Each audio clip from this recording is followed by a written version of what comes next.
So now Vicky is going to talk to you about chapter sponsorship. Okay, hi everybody. Hi, Hi. Vicky. Hey, I'm going to talk about sponsorship and scholarship prep. The first best way to get the scholarship process Yes. in progress is to have a scholarship committee if you can. If you can't, at least a scholarship chairman, somebody who can be a central point of contact for national and for the scholarship applicants. There just needs to be somebody, a one person that they can get in contact with. It really helps things. And so most of you probably know, but I'm just going to talk about sponsorship in general. And so hopefully I won't be too basic. Sponsorship, what is it? I mean, there's a lot of things I didn't know before being on this committee. It's basically your stamp of approval. You're saying you recommend this person to receive a national scholarship. Why would you even want to do this?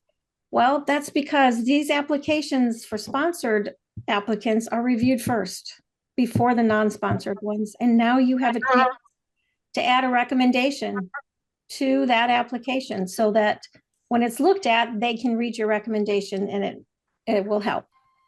How do you even sponsor somebody? You have to find your applicants. You have to find your students. So consider repeat applicants, the ones who got a scholarship last year. If they're not graduated yet, they still need help. Contact the ARC for leads. Contact your local colleges, the ones who are training your therapist. Talk to your chapters, see if they know anybody or they've been in contact, and they need to talk it up, because I meet people all the time and they're not even aware, and I recently met somebody who knew somebody else, and now I'm in contact with the speech pathology department. So just, see what you can do just by talking to people. How many students can you sponsor? Every chapter can sponsor at least one person, one applicant. So hopefully every chapter does that, because that really helps those students. But if you want to sponsor more students, for every $600 that's donated to scholarship giving, the chapter can sponsor 3 students. For every $1,200 that a chapter donates to scholarship giving, they can sponsor 7 students. That's a lot of students we can help. Well, also, this information, all the money donated for that current year that you're donating a scholarship giving is used that year for scholarships. So right away, it's not being invested, it's being used. But sponsoring somebody does not guarantee that a scholarship will be given. We want to give scholarships to the students that are the best candidates. And that's what we're trying to do. These donations, the scholarship giving, they count towards your giving programs. The other thing to tell you is that please enter your scholarships into the hub, because that gives you a history, it gives you scorecard points, it's there for future reference. And if you find out if your student gets a scholarship, you can update that and you can keep that information, and you'll now have information about that student. So that will help you in the future. Pam has showed us, like just how you can go back there, and now you'll know information about that student, maybe their email address, maybe their name, whatever information you can put in there, better for you to stay in contact with them. So now I'm going to have Andrea talk about selecting and vetting students. So you've made contact with students. How do you know if you want to do a sponsorship? So you definitely want to make sure that you are interviewing your students. It is incredibly important that you understand what their passion is, what their career goals are. The only way that you can help us is to write a wonderful sponsorship about them. We don't need a paragraph, 2 or 3 sentences, but you can encapsulate in there the things that we are not going to read in their essay or know from a FAFSA score. So please interview these students, get to know them, figure out who they are, not only is that important for us, but it's important for you. You're going to build a relationship with them. You're going to be able to invite them to AMBUC functions and hopefully not just get them a scholarship, but maybe improve your membership from this. When you do the interviews, please read their financial and essays, their financial statement and their essays. Those financial statements are possibly going to tell us what their FAFSA score and their loan amounts don't. So you definitely want to encourage them to give us a full picture of their financial statement. We had a woman in Oklahoma who had a really high FAFSA score. She was not even going to qualify. But the reason her FAFSA score was so high was because her husband owned a farm. Well, that farm was not turning a profit. She was out there trying to go to school to get a job to supplement their income. And by informing us that, hey, my FAFSA score doesn't reflect, it says I have this asset. This asset is not giving me any money. I can't sell it. I can't produce anything. And by understanding that in her financial statement, we were able to make sure that her score, from our perspective, reflected an appropriate view of her financial status. She was in desperate need of money to go to school to help her family. So interview them, find out their passion, find out any way to give us as much information in your statements that we can appropriately rate your students. When you interview them, you are not obligated to sponsor them. If you read their essay and ask them to make changes, they've got spelling errors, they didn't spell AMBUCs correctly. If they're not willing to, it happens. Yeah, I'm sure. 5 times this year. It happens a lot. Right? Yeah, we've seen all versions of how Yeah, I know, AMBUCs might be able to be spelled. Trust me, But I've been there. Yeah.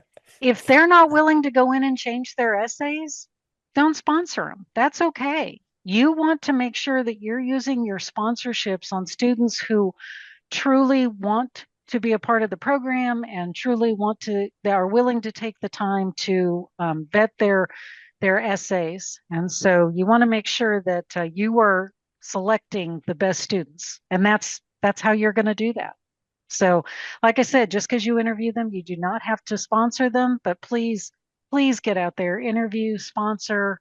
We definitely want to hear from all of our chapters who the best students are that are applying for these applications so that we can award them appropriately. So I am going to now pass that back to Pam. Okay. I want to talk to you a little bit about coaching. Now, Andrea touched on it a little bit, but we really recommend that before your student, it can be even before they actually enter it into Kaleidoscope, their personal statement, have them show it to you so that you can coach them on how to make it stronger and better. She mentioned some of the little things that occur, misspellings and grammatical errors and punctuation errors.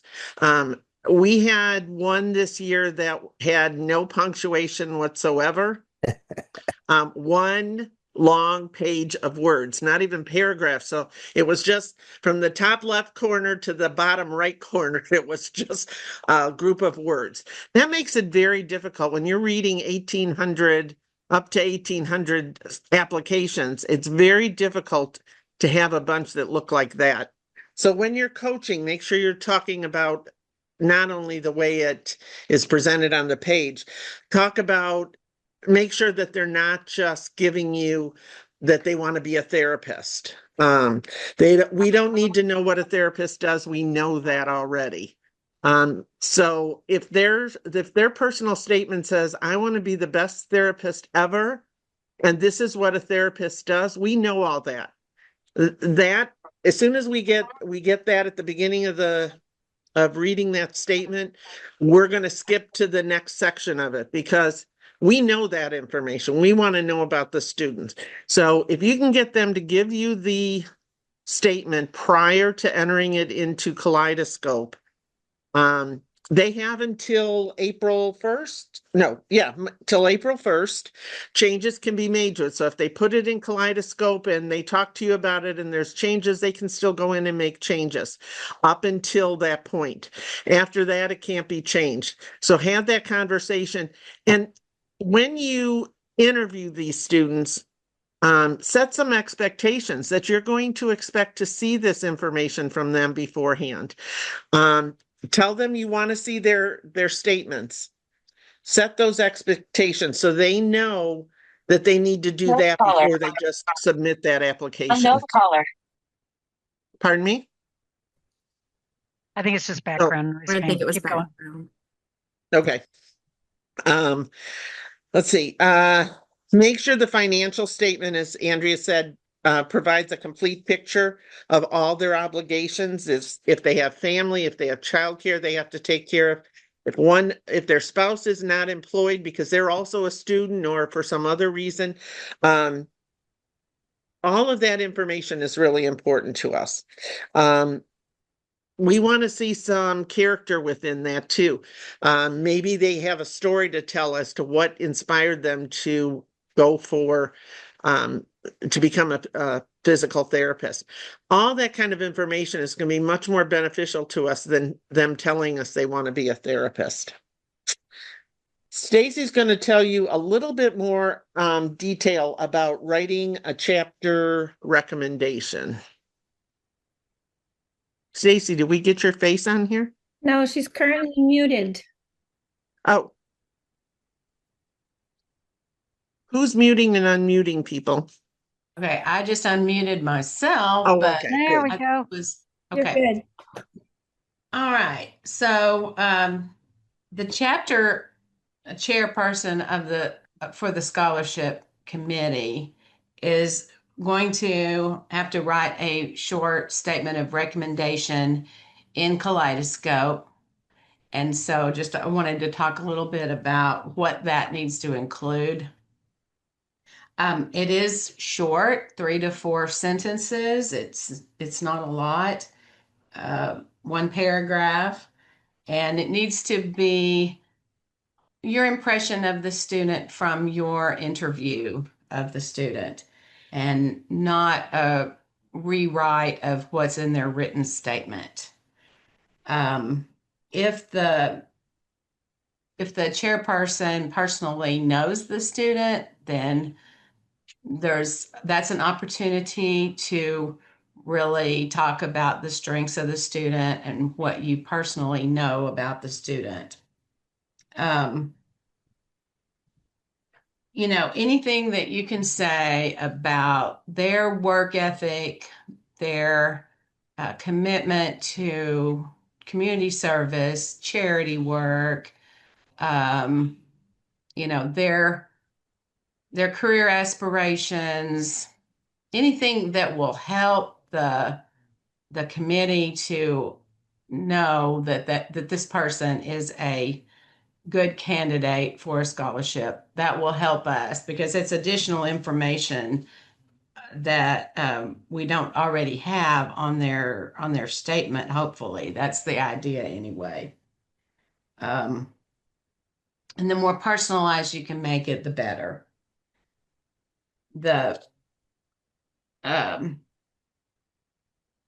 I just want to mention, because not everybody knows, that you do need to let the student know to put your chapter name and your chapter contact person's phone number or email address into their application. And that's how the committee chairperson will know that they need to go in and write that sponsorship recommendation. Okay. And I think that is it. I think. I'm sorry. Yeah. I just want to insert one other thing. When you Okay. write that statement, we don't want to see we're sponsoring this chapter or this student, so they should receive a scholarship. That's not a recommendation. We need some information. So make sure that you have more than, my chapter recommends this student give them a scholarship. And I think Andrea's going to start talking to you about scoring. I am. So what happens once they've submitted all their information and you've submitted all of your information? Our committee of 4 people we attempt to read every single application that comes in the door. That can be 1,200 or that could be as high as 1,800, depending on the year and how well it is, how many applications come in. We split up into 2 teams and we each read from our non-respective regions. So we are not reviewing our own. I'm not going to see anybody from Great Plains. Pam's not going to see anybody from her area. But what happens is we do try to read through them all. We want to make sure that we get eyes on every single application. Hence the reason that we keep saying, if an essay starts out with, I want to be the best physical therapist, done. We move on. Yeah. We need something that catches our attention. We need something that makes us want to keep reading. Your sponsorship is the same way. If you write a sponsorship that just says, this is a great student, okay, well, tell me why they're a great student. Tell me why you're sponsoring them. Give me a reason to read them, because I need all the motivation I can when I'm trying to read 600 to 700 applications. Then what happens is, as we're reading them, we score them. We look at 4 things, and I'm going to talk about their financial need and their community service.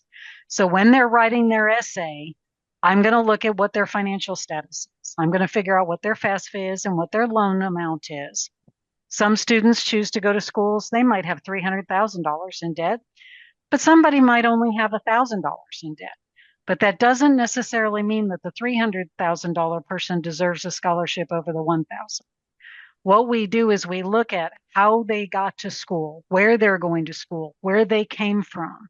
That's why we read these. We want to know what their story is. Why did they get interested in it? We give a score between 0 to 3 for each of those categories, each of the 4 categories.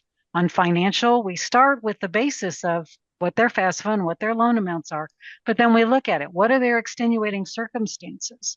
Last year, we had a student who took 3 years off to pay off all of her financial aid and get herself down to 0 before she started physical therapy school.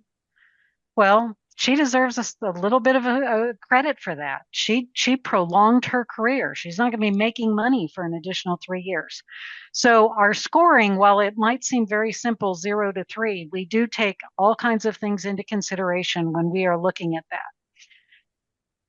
We also look at their community service. Now, I don't care what degree program you're in, you're required to do some kind of community service.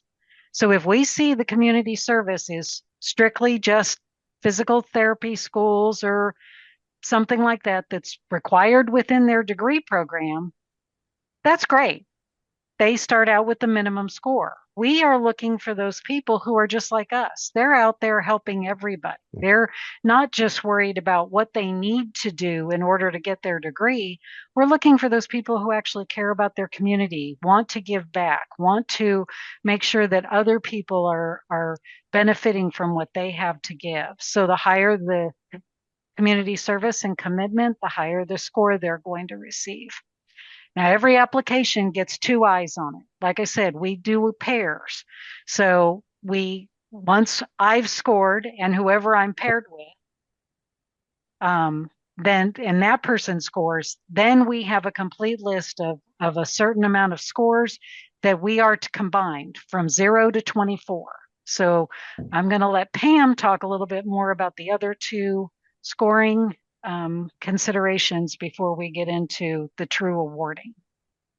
So the third area of scoring is character. And obviously, they're not going to say, I have a great character in their statement.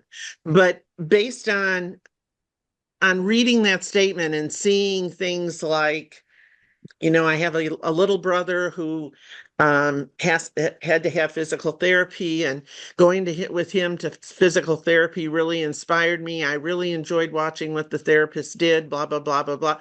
Those kinds of things, having that background story, having showing empathy because it caused them, that experience caused them to go out and volunteer with the local therapy group, whatever that might be. We're pulling that out of their statement. This is why it's so important that their personal statement really tells their story.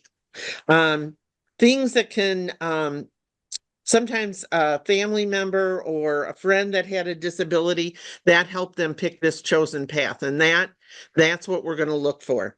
The fourth area is career objectives.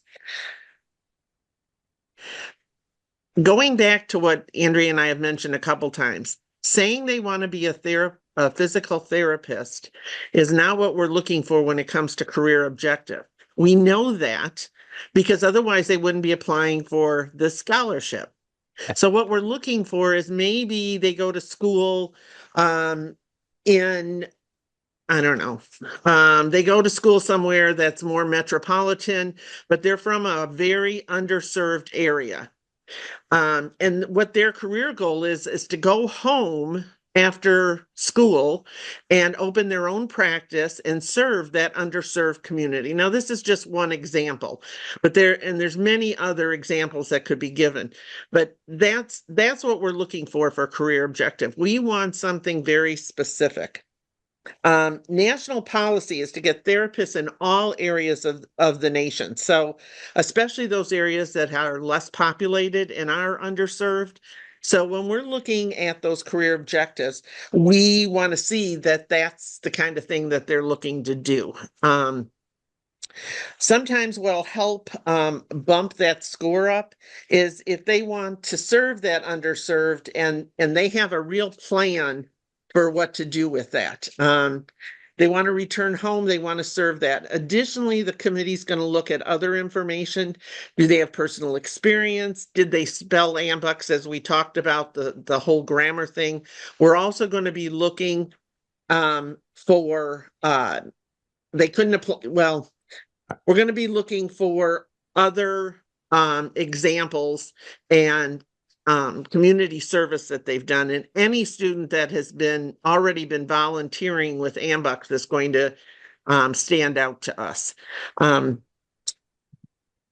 Let's see, anything else I want to tell you about Pam, I career? just want to throw something out, if I may. I have Sure. told people that if their student knows anybody that's on the scholarship committee, has some kind of an impact, even if it's somebody that was on the scholarship committee, a has-been like me.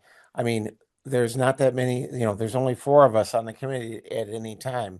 So if somebody says, hey, by the way, I've worked with Pam Rasmussen, I mean, that's going to give them a gold star. I mean, it's not what you know, but who Absolutely. you know, but I mean, it is, Sure. it doesn't hurt. So, I mean, we're Okay, still gonna, good. Thank you, Steve. I think I speak from experience. We're still gonna look at, their personal statement. Just the fact that they know Pam Rasmussen is not gonna, Yeah, I'm not that important. no, well, you are. Yes, you are. Yes, you are. Yeah, yeah. But and we could get into that, but we won't do that. This is not the proper time to do that, Pam. But anyway, but you know what I mean. It Yes. doesn't hurt. And if they can say, hey, I volunteered with the Walker AMBUCS, or I, whatever, I mean, it all helps, so Oh, absolutely. yeah. Absolutely. So, Thanks, Steve. yep. Andrea, do you want to talk about what our process is for awarding those scholarships? Absolutely. So then what happens is we have these scores. We've taken 3 to 4 weeks. We've read all of these applications. We've got scores. And then Karen, our wonderful ARC resource, provides us with a very lengthy list of all of our scholarships, whether they be named scholarships, the Big Hat scholarships, the general scholarships. And we start with the top scores and we go down the list and we assign. We are trying very, very hard to ensure that not only do we be real respectful of the students and how much effort they've put into the process, we look at our donors who have blood, sweat, and tears to put money into the scholarship program. We want to honor their requests as to the people that they would like to give those scholarships to, but there is no guarantee.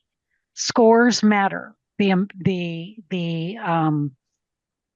All three cogs in this wheel have to work together. The student has to put in effort, the sponsorship chairman has to put in effort, and then us as a committee has to put in effort to make sure that we put, like I said, we might read 1,400 applications. There's only 250 scholarships. We want to make sure that those scholarships are going to the very best students.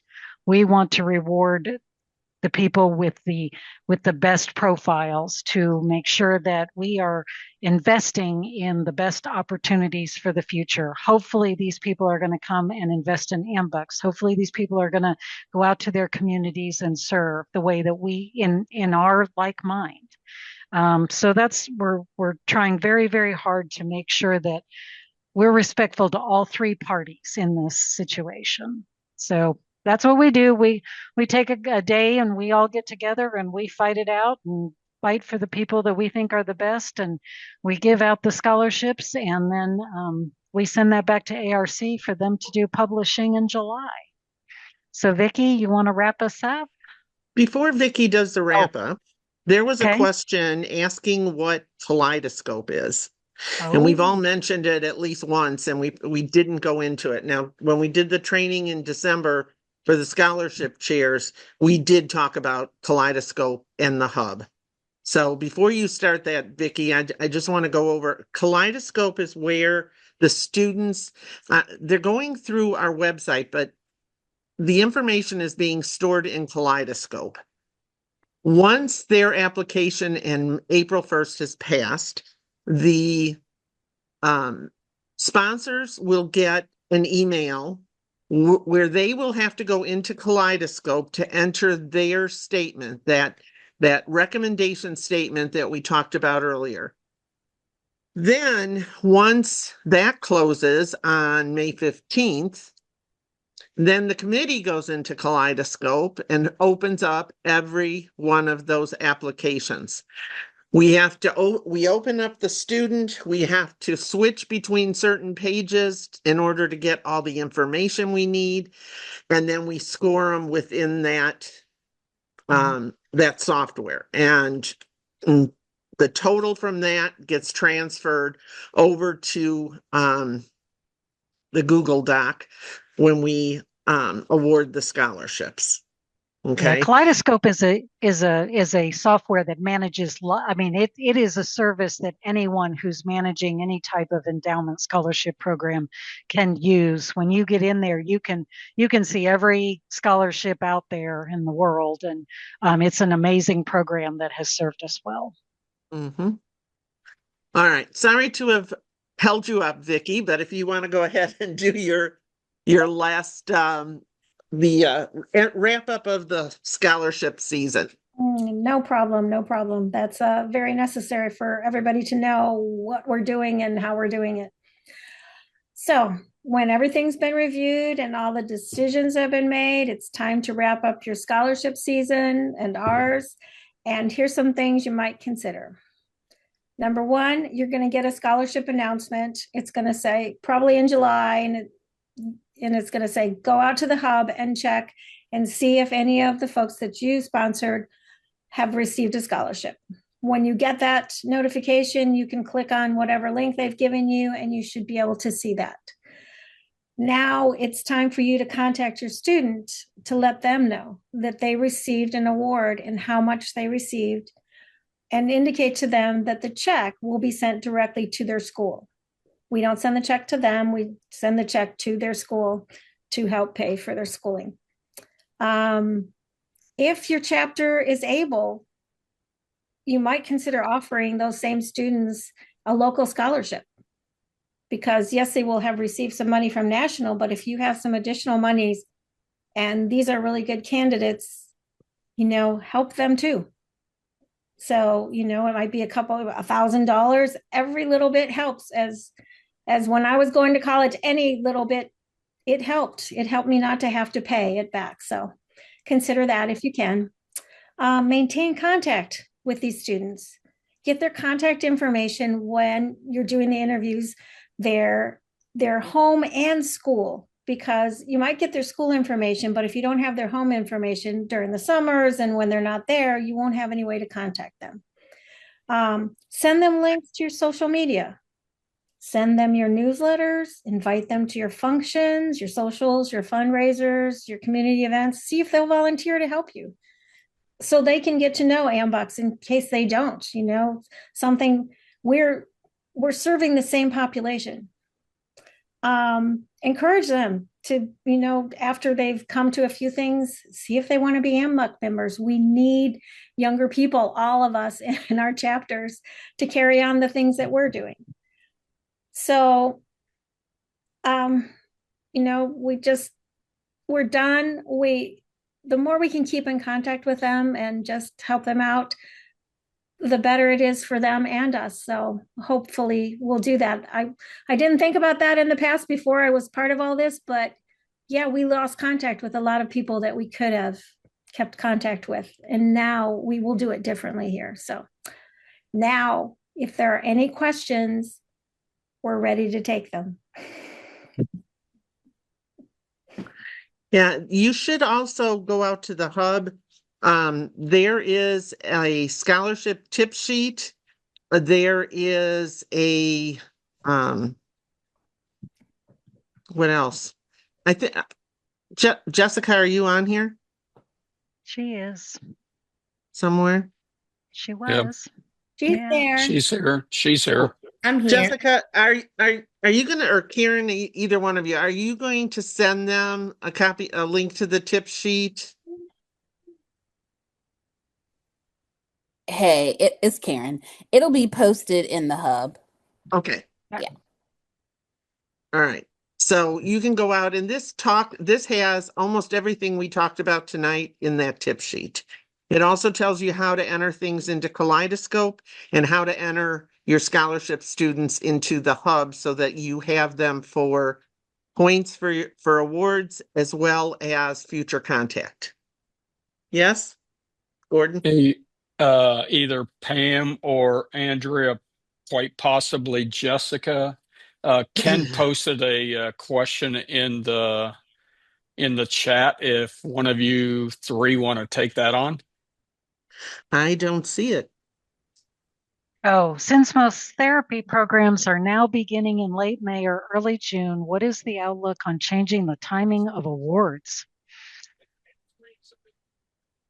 Well, the situation is tuition is usually due at the beginning of the school year, which is usually in August, which is why we have to. So Andrea, I think most of the doctoral programs, physical therapy, occupational therapy, physical therapy, they are now starting in late May or early June. Matter of fact, I haven't run into one that wasn't starting then lately. I was not aware of that. I wasn't either. We will definitely take that under advisement and talk to Jessica in some of our meetings before we get started. For this season, we're kind of already into it to change anything, but we can definitely look into that possibility and talk about changes for the future. Absolutely. Because I really, truly wasn't aware. Yeah, all 4 of our students that we sponsored last year started in late May or early June. And I think, I could be wrong, but just my experience, most of them are starting early now. They're not. Now I think some of the speech pathology may be starting in the fall, but the physical therapy almost certainly is starting in late May or early June. Yeah, this is Karen. I would totally agree with that. And a lot of times students are coming to us or are coming and emailing me to ask when are the winners going to be announced, because we've already started our programs. So I will also say this, because on a personal note, I would love to make a shift change and start things earlier.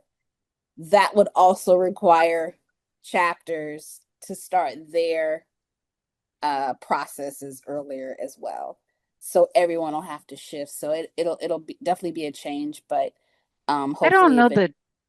Oh, I don't know that you're going to get much argument from the chapters. They would probably like for this to not be at the same time as regional conferences and awards. Yeah. Yes. Well, There's a lot going on at the same we time. tried to True. shift it for a couple of years, but we have gotten a little bit of pushback from chapters who are very just regimented in their process.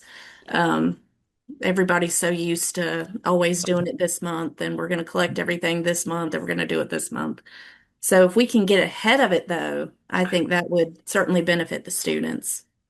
Yeah, And I don't think it I matters. think I mean, these scholarships aren't large enough to pay for anybody's tuition for a semester. So Right. it just goes into their account. So I don't think it's a huge deal that it's not done at the start of the school year. But every time I tell somebody that we don't learn about this until the end of July, then they're always like, "Really? Well, I'm already 2 months into school then." But if I mean, you're I don't thinking, think it's a deal breaker. I just think it would be better for us, a better look if we could. I certainly and think if you're thinking about need-based students, you're counting every penny. And Oh, it's important definitely. to know that I'm covered for the semester at least, and not have to have that worry. So I think that's something definitely that we should consider. I don't know. Another question that I would have that I don't really know the answer to is, when are most students getting their letters of acceptance? In order to be able to apply for the scholarship, you've got to have that. And I don't know if they're getting it. I mean, they're certainly getting it by late January or 1st of February, because that's when the applications open up. But if we had to move this back to where we started in, say, November, I don't know if all the students are getting acceptance letters by then. I just don't know. Yeah. That's the We other. definitely That's have a good thing. have some things to consider there. Right. Gino, you say it's a $600 scholarship? No. What? Yeah, They I thought I vary. heard that earlier. Well, the scholarships vary.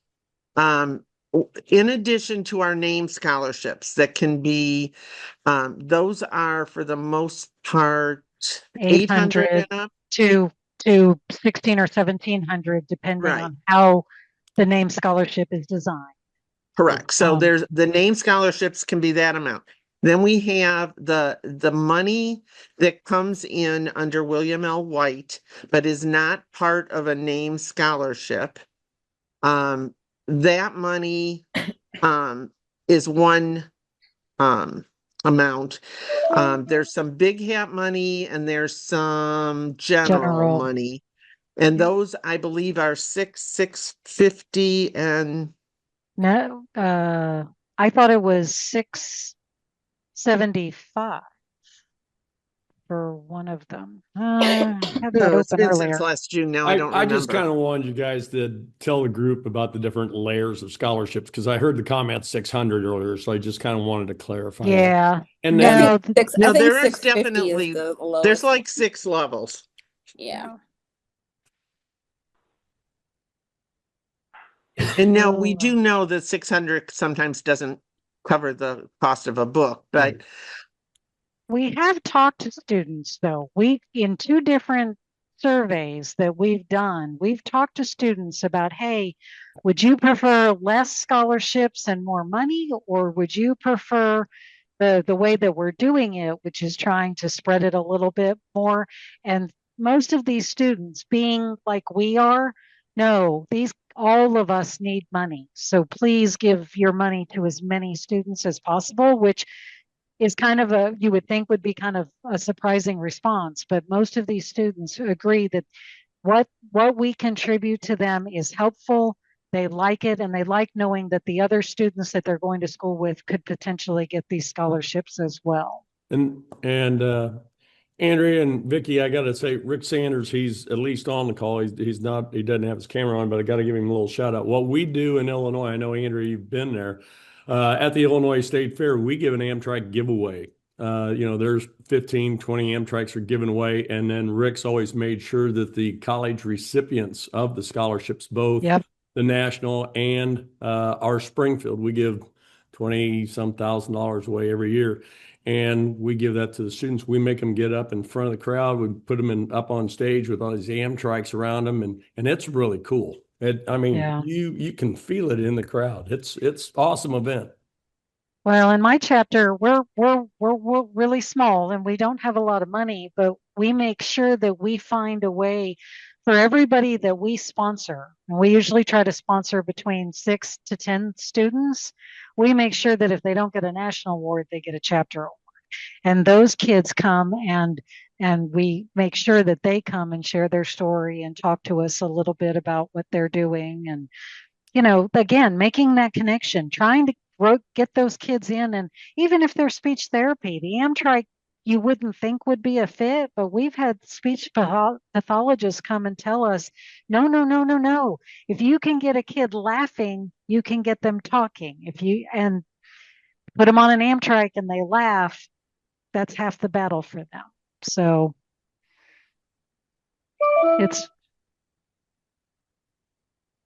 Do you plan on doing further training on Kaleidoscope? No, but Jack, if you give me a call, I'll be happy to go through it with you. Okay. All right. Yep. Thank you. And we're going to blanket that out to everybody. All of our Yes. contact information is on the hub. If you're in It's also one on of the our tip sheet. regions, or if you know one of us personally, reach out to us. We are Absolutely. 100% willing to help everybody and anybody get on the hub, get on Kaleidoscope, figure out how to contact students. If you need any kind of advice, please reach out to us through Facebook. I had a call through Facebook. We will definitely try to make ourselves available to help you in any way. Okay.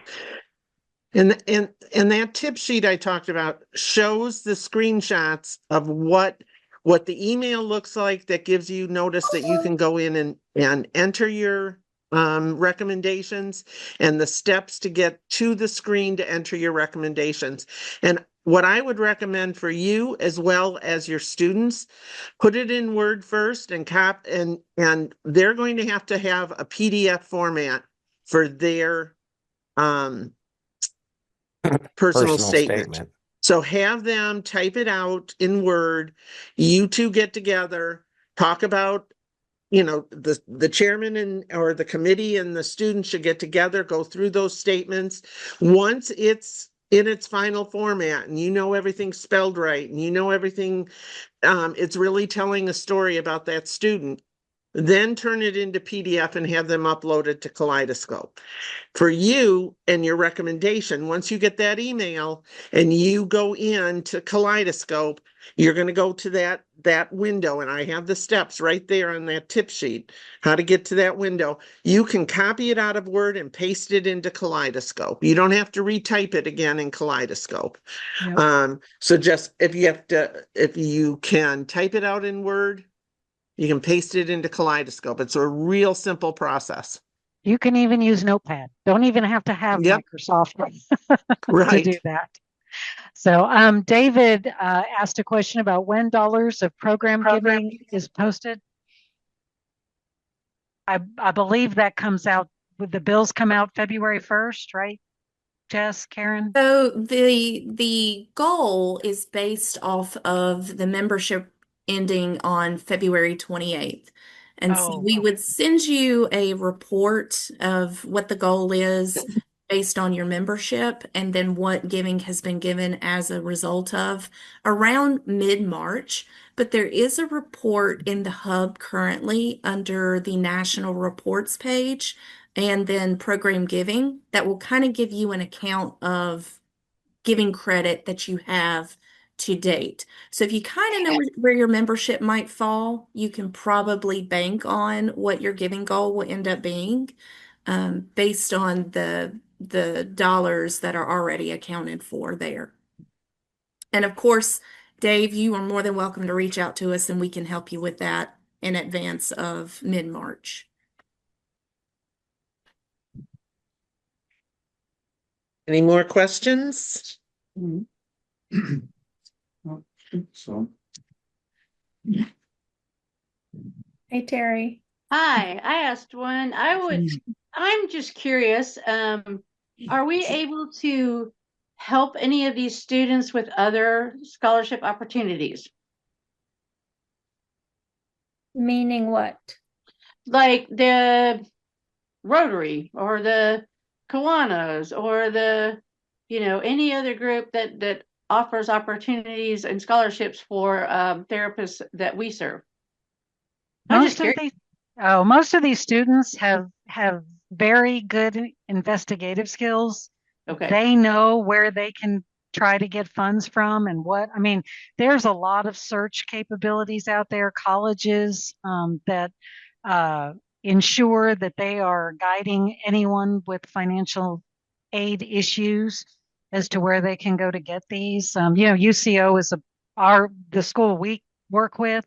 They start the program and they get a deal from the AMBUCS scholarship. So I don't know that we can personally reach out to them and help them with that. And I don't know that they would be coming to us to ask, but I would definitely lead anyone looking for a scholarship to get out there and search unused scholarships, because there's lots of them out there.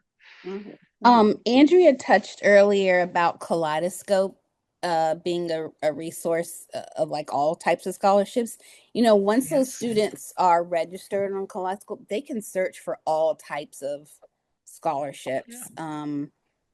It's more than just nonprofits out there. I mean, they go to their homepage, you kind of see major ones like Pepsi, Taco Bell, all these different types of scholarships that are out there, so they can utilize that too. Is And the one thing Kaleidoscope- AMBUCS can. I'm sorry, Go Andrea. ahead. Is the Kaleidoscope software, is that licensed to AMBUCS, or can local chapters utilize it? It's a platform. Gotcha. So we're paying to have them be the warehouse essentially for it.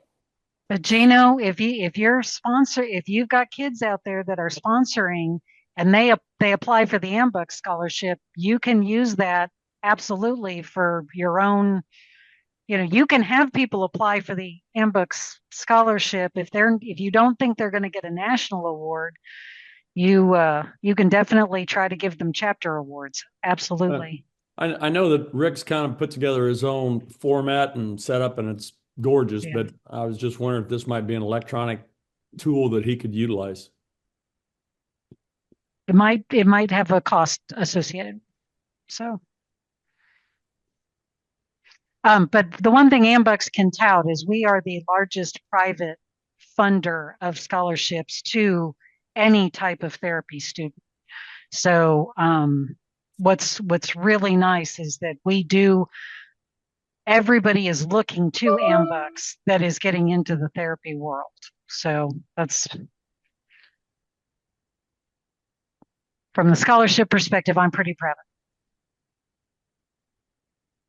We all are. Any other questions? Karen or Jessica, do you have any final message, or Gordon? Yeah, I would make a comment. Number one, first and foremost, thank you to you and your committee for all the hard work that you guys have done over the last years more.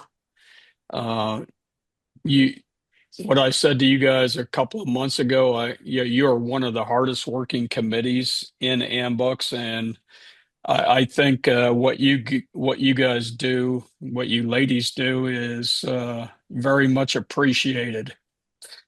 If there's anybody that has any questions about that, do not hesitate to reach out to any of the members of the scholarship committee. If you want to know what's right and what's wrong on submitting a scholarship, go straight to the committee to get those answers. This was a great turnout tonight. Probably one of the bigger action hours that we've had.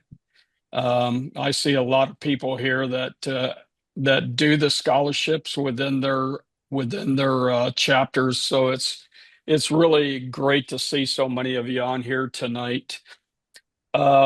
Next month's action hour is February 9th. It's going to be, I think, some combination of Jessica, Jake, and Adam are going to do it. If you've seen the Facebook posts, the Ambux Resource Center is no longer on Regency Drive. They've moved to Allegheny, which, by the way, is one of the 3 rivers that run through the middle of Pittsburgh. Just saying. Not that anybody cares. Yeah, I do. So they're going to give us an overview of what the new building is, its purpose, and how it's going to benefit us in the future going forward. Many of you may know that we're working on a strategic plan. Every region director and the big hats that are on the national board are part of that team. And some of the things that we're focusing on is chapter building, partnerships, and organizations of excellence. And one of the things that the new building is going to provide us is a path forward as we get larger with Amtrak production and everything. This building is going to benefit us greatly. In March, good old Terry on the screen here, the National Big Hat president, her and her team are on the hook for a Big Hat presentation in March, which is also on the 9th of March. And I would just say that I appreciate everybody on here tonight. And without any further comments, I would adjourn this meeting and wish you all a good evening.